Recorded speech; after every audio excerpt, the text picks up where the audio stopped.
আসসালামু আলাইকুম, সবাইকে কেমন আছেন? আশা করি ভালো আছেন। দেখতেই পাচ্ছেন স্নো দিয়ে তো সব কিছু সাদা হয়ে গেছে বাইরে। আর এত ঠান্ডার ভিতরে আমরা ঘরে বসে ছুটির দিনে কী করব তাই ভাবছিলাম। হঠাৎ করে মনে পড়লো, কেননা দেশের চিতই পিঠা বানিয়ে ফেলি। তাই রাত্রে ভিজিয়ে রেখেছিলাম কিছু চাল এবং পোলাও চাল মিক্স করে ভিজিয়ে রেখেছিলাম, সেগুলো ব্লেন্ড করে নিলাম এবং মিহি করে ব্লেন্ড করে সামান্য লবণ দিয়ে ঘেটে ভালোভাবে মথে নিতে হবে। তারপর একটার পর একটা বানিয়ে নিলাম চিতই পিঠা।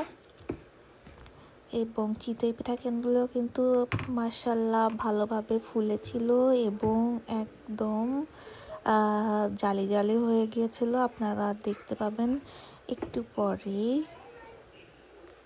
এবং মাশাআল্লাহ সবাই তো আমরা খুব মজা করে মাংসের ঝোল দিয়ে চিতই পিঠা খেয়েছি। আর এই তো একটা একটা করে চিতই পিঠার ডোটা দিয়ে দিচ্ছি আর দিয়ে ঢেকে দিলাম।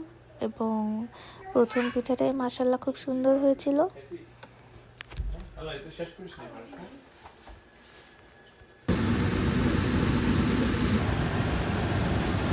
তো আশা করি সকলে ভালো থাকবেন এবং আমাদের পাশে থাকবেন।